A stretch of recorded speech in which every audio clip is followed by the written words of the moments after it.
PCEA, true man of God. In fact, somebody also said, open your church, we will join you. And of course, another one says here, I support your views as a member of the PCEA church that devil worship is truly there. And the church has denied the Holy Spirit to rule the church, and traditions are their guidelines. You are a true prophet, be firm and fearless. That is Nancy from Nairobi. Now, let's move on to others that are a bit different here. Somebody says here, David, what the PCEA have done is a shame to the leadership of itself. That's more of on the same line. And then another one here says, please, Mr. Mutegi and Makali, ask Githii why he destroyed PCEA, St. Andrews, and wanted also to destroy Parliament and Church of the Torch in Kikuyu. Can he stop lying to us of his personal interests? Then another one here.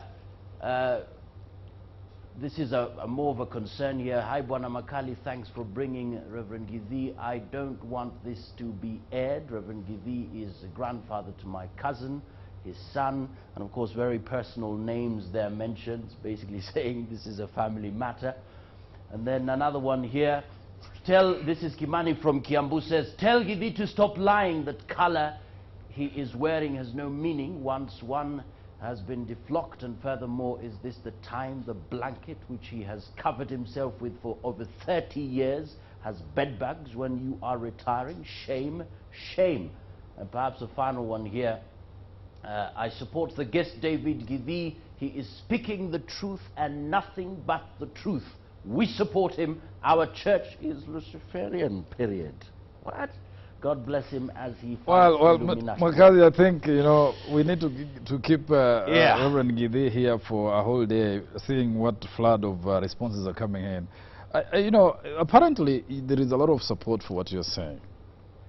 You know, people seem to share with you that there is a lot of devil worshipping and acts of devil worship and so forth going on within the church, and that you're a man saying the truth. But somebody would say, if this is a shared, or is this not broadly shared within the clergy in PCA, to the extent that you seem to be a lone ranger? How come this is not shared by other your colleagues? Well, you know, we are human beings, and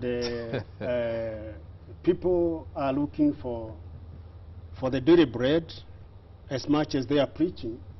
Yeah. And now what has been happening, and in fact for the last 2 years I have not done anything to the PCA church because we kind of dissociated. What happened is that the ministers, because I'm sure I have not less than 70% to 80% of the PCA ministers. The problem is that they fear, because our church posts ministers, and if the officials find you, you know, crossing their line of thought, they will post you to a remote place or anything like that. So that's why I come to the General Assembly, and I raise the question to the whole General Assembly, more than 1,000 people. Yes. And I say, why don't we pass a resolution in this General Assembly, like the Anglicans and others, that we have nothing to do with the people, with the churches overseas who are condoning homosexuality and the same-sex marriage. What? And, you know, when I said that, that's what I'm trying to say. Yeah. I know there are people there who understand, but when the leaders say we cannot discuss that, when I say let's form a commission to go around the church, find out the truth of the rapid recruitment of the homosexual and devil worshippers, and that commission can come and advise us. That word is repeated here, rapid recruitment. What is that? What is happening? What do you mean rapid recruitment? Because during my time, we defrocked 6 ministers for that, and it's in records. I also know that ministers have coming to tell me I have been being recruited by so-and-so. So I have a lot of knowledge on what is happening. Recruit you to what? There are two things. Let's isolate the two things. There is the devil worshipping aspect, which you say it manifests itself in the infrastructure of the church, the colors, the construction, the buildings, the churches. That is taken. Now, what about the homosexuality aspect of it? Is that the one you're talking about? You cannot separate the two, because in one way or the other they come they come and they intermingle. Because when you talk of devil worshipping, there is even rituals that are performed.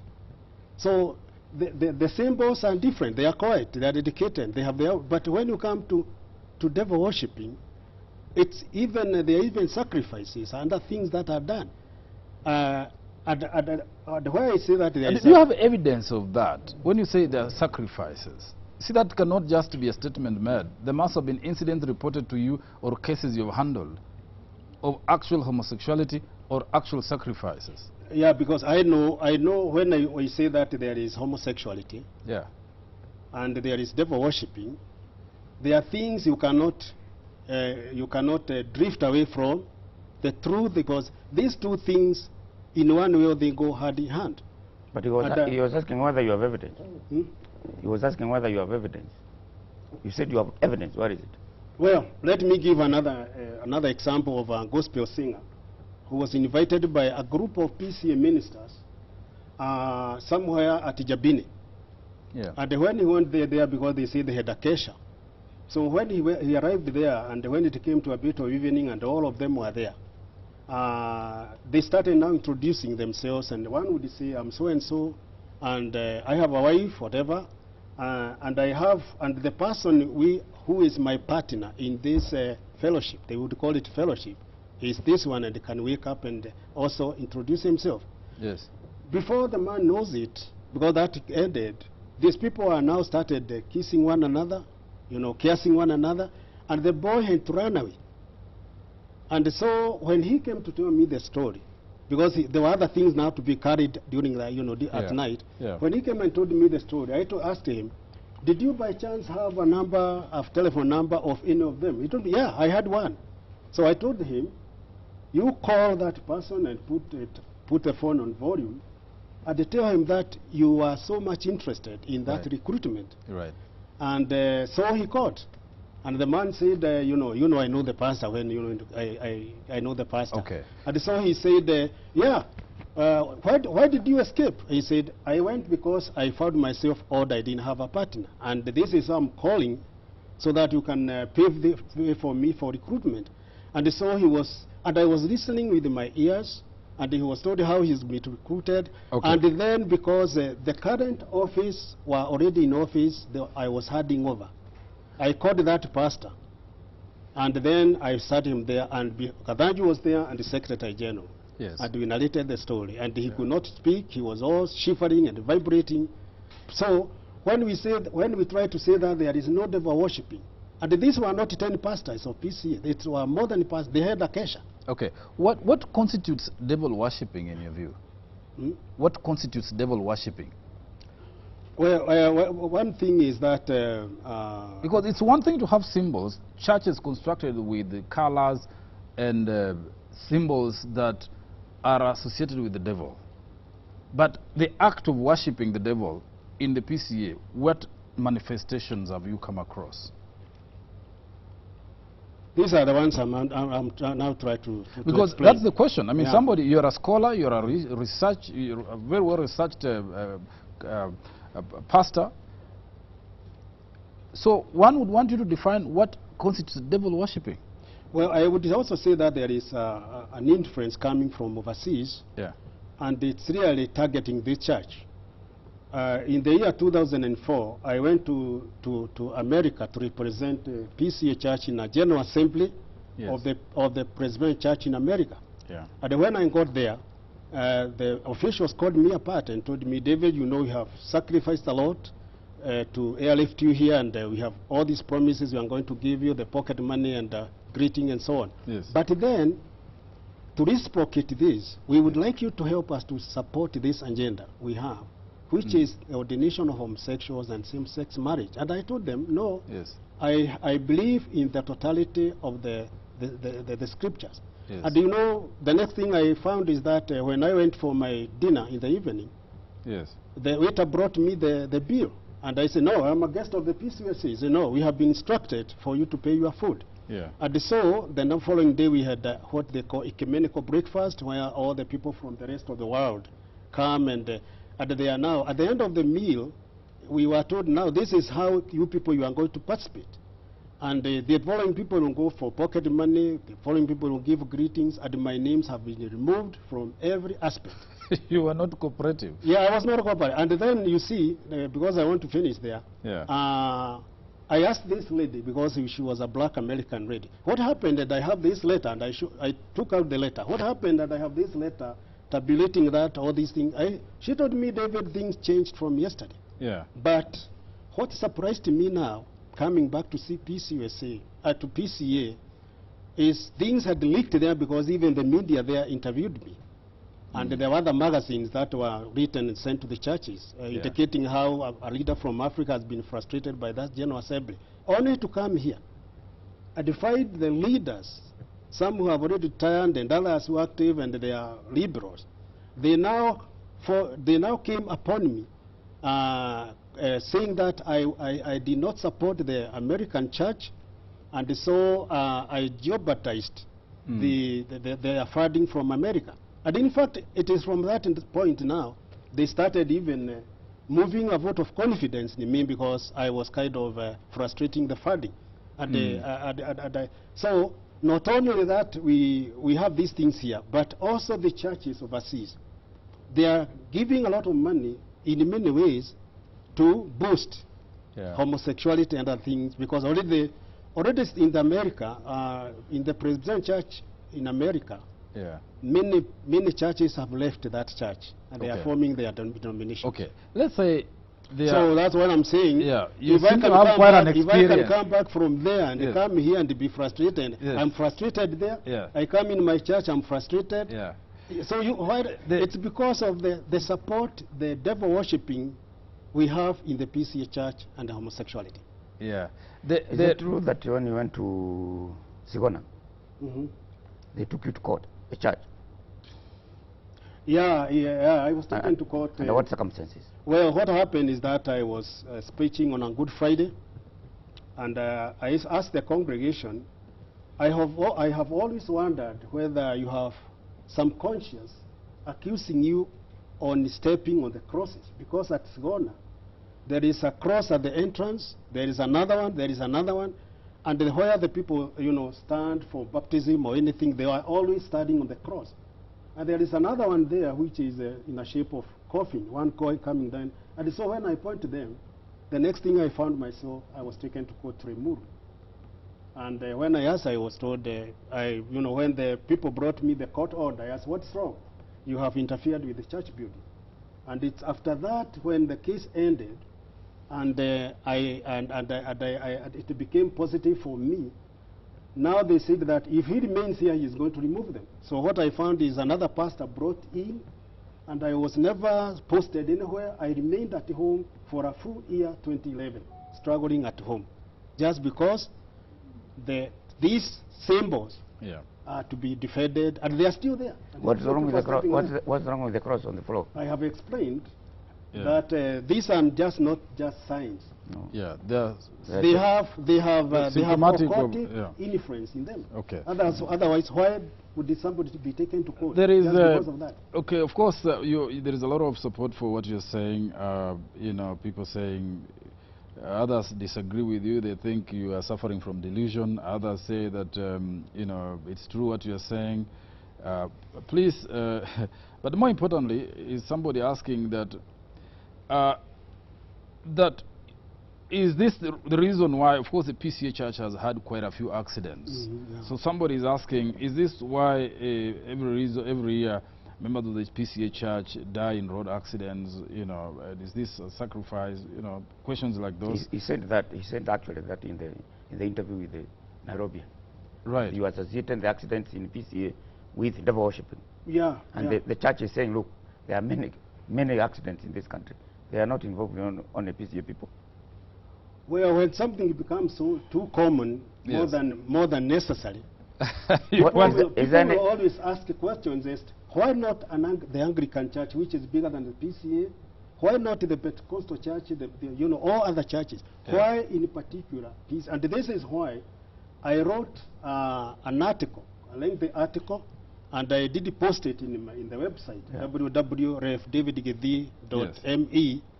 And I explained why the church is suffering in these carnage in the roads and other things.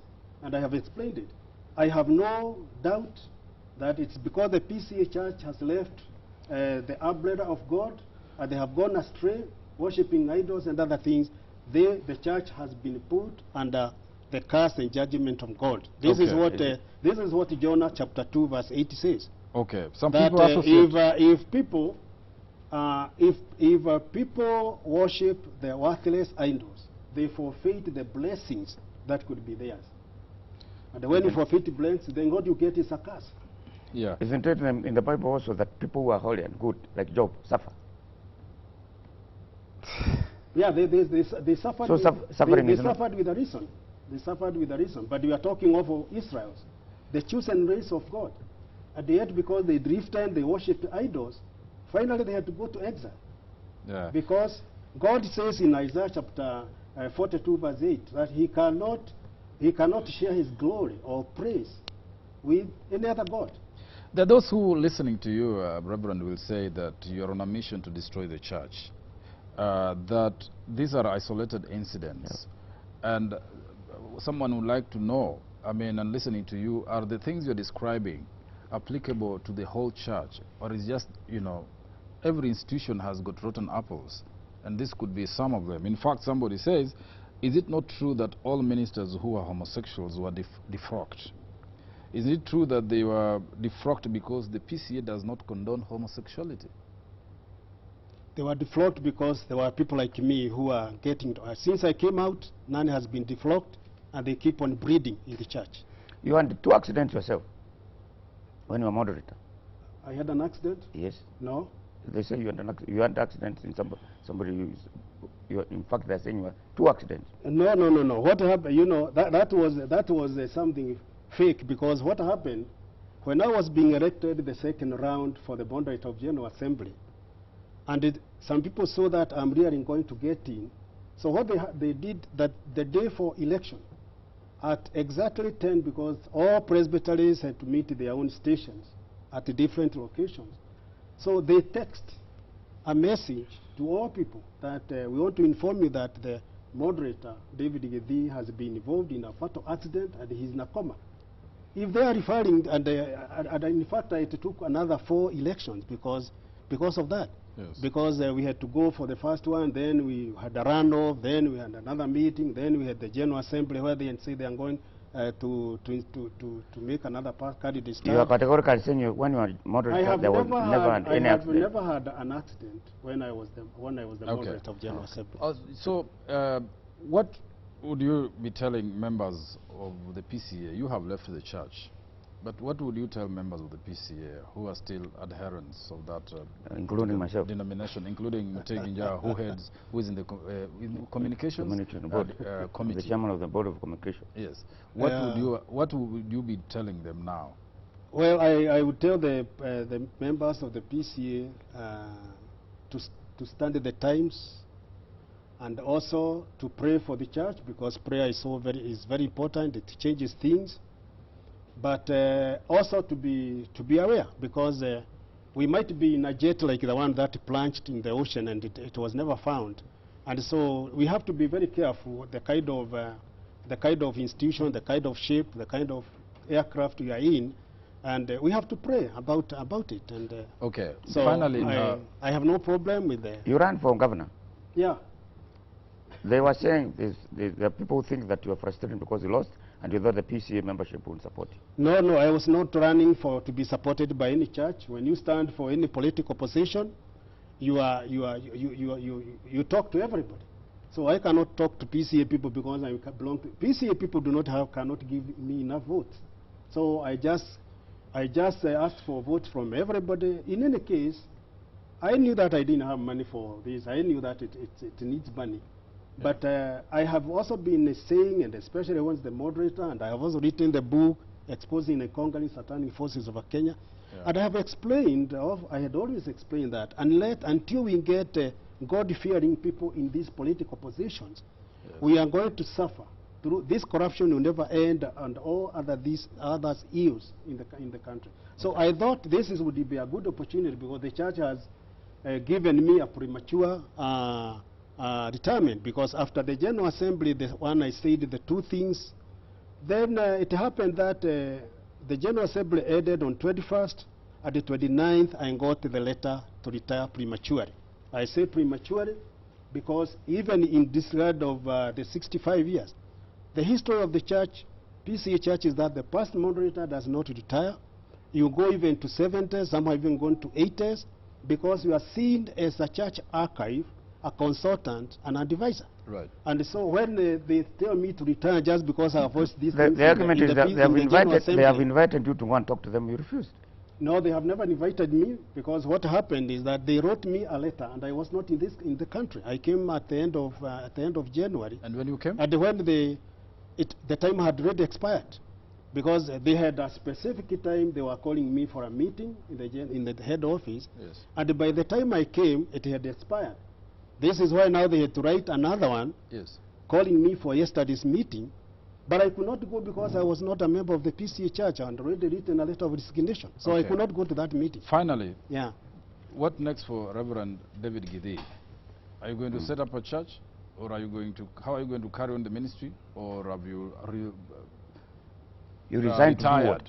Retired from... you resigned from church to do what? I resigned because of the pollution in the church. So that I cannot be, I cannot remain there. That's not next? questionable. That's right. So what next? So what next? What next is that people who believe in God, they listen to God. And so I'm in a listening mood. How long it will take, I don't know. But the Lord will one time direct me, because I need to serve Him. My cause is very strong, and I have that zeal. But I cannot say this is what I'm going to do, because I have to listen to God for the direction. Thank you very much. I think on that note, we have to conclude the discussion. Reverend David Githii, former moderator of the PCEA Church, who resigned, but in effect, yesterday, the Kajiado Presbytery defrocked him. Whichever side you look at it, we were addressing the controversial claims he has made that the PCEA has membership practicing homosexuality and devil worshipping. I hope you benefited from that discussion. We thank you for watching, and keep watching Power Breakfast.